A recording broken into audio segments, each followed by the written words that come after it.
বাংলাদেশে এখন ঝামেলার কোনো শেষ নাই। সমস্যাটা বাড়ছে অটো রিক্সা আর পায়ে চালিত রিক্সা নিয়ে। তো আজকে আমি কথা বলবো অটো রিক্সার পক্ষ নিয়ে। হ্যাঁ, অনেকে যার ভালো না লাগবে ভিডিওটা স্কিপ করে চলে যেতে পারেন, কিন্তু পুরো ভিডিও না শুই না কোনো মন্তব্য করবেন না। হ্যাঁ, অটো রিক্সাতে সমস্যা কি? অটো রিক্সাতে সমস্যা কি? সমস্যা হইতেছে এর ব্রেকিং ভালো না। হুটহাট করে চিপা চাপাতে ঢুকে যায়, এতে ঢাকা শহরে অ্যাক্সিডেন্টের বা হাইওয়ে রোডে অ্যাক্সিডেন্টের মানে মাত্রা বাইরে গেছে। হ্যাঁ, এটা আপনাদের একটা প্রথম অভিযোগ।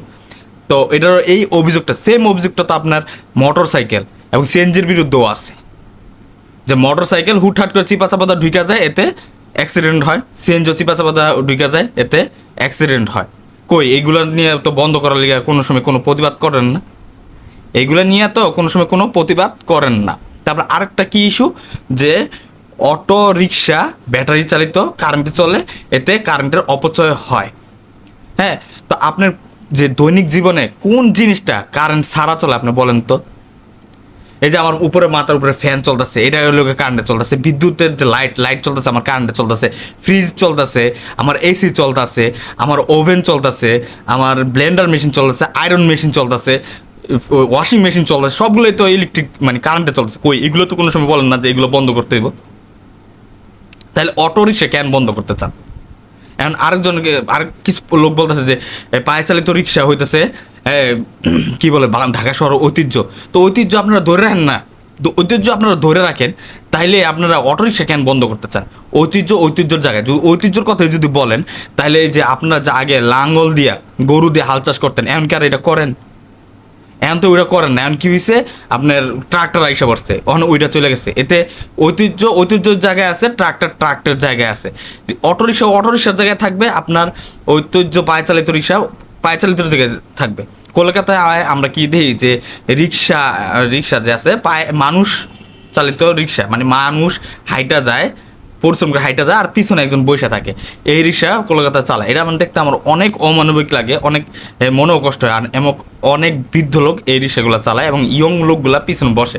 এখন যার পছন্দ হয় সে বসে, যার পছন্দ হয় যে সে চালায়। এটা তো বাধ্য করার কিছু নাই। আরেকটা জিনিস, সবাই মানে বলতেছে যে পায়ে চালিত রিক্সাগুলা বৃদ্ধ লোকেরা চালায়, এই করে সেই করে। কেন প্রতিবন্ধী লোকগুলোও তো অটো রিক্সাগুলা চালায়? এগুলো কি চোখে পড়ে না? যার একটা হাত নাই, একটা পা নাই, সে তো কিছু একটা করে খাইতে পারতেছে, অটো রিক্সা চালায় খাইতে পারছে। যদি এটা বন্ধ করে দেন, তাহলে সে কি করে খাইবে? এবং বৃদ্ধ লোকেরা অটো রিক্সা চালাইলে নিষেধটা করছে কে? বৃদ্ধ লোকরা চাইলেই তো অটো রিক্সাগুলা চালাইতে পারে।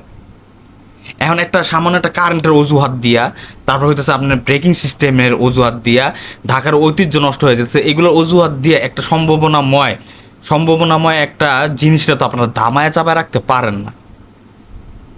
আর আরেকটা জিনিস আপনি দেখেন, এই যদি আমরা জুলাই বা আগস্টের যে 5 তারিখ, আগস্টের 5 তারিখ থেকে যদি হিসাব করি, এখন হইতেছে আপনার ডিসেম্বর মাস, মানে আপনার 3 মাস কি 4 মাস হয়েছে, মানে হয়ে গেছে। আগস্ট থেকে আপনার ডিসেম্বর আসতে মানে 3-4 মাসের একটা গ্যাপ। এই 3-4 মাসের মধ্যে এই অটোরিকশা এতদিন বন্ধ করে নাই, কিন্তু এর মধ্যে কত মানুষ যে এই অটোরিকশার মধ্যে ইনভেস্ট করে ফেলাইছে এটা আপনারা জানেন? অনেকে কিস্তি নিয়া, তারপর হয়তো কোনোখান থেকে কিছু একটা বন্ধক দিয়া, হ্যাঁ, সুদে টাকা নিয়া অটোরিকশা নামাইছে।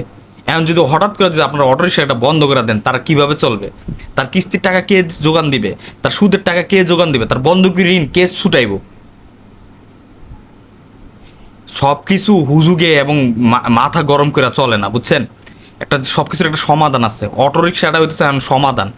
অটোরিকশাই চলুক এবং পায়ে রিক্সাও চলুক, যার যেটাতে স্বাচ্ছন্দ্য সে সেটাই চালাক, আর যার যেটাতে স্বাচ্ছন্দ্য সে সেটাতে উঠুক।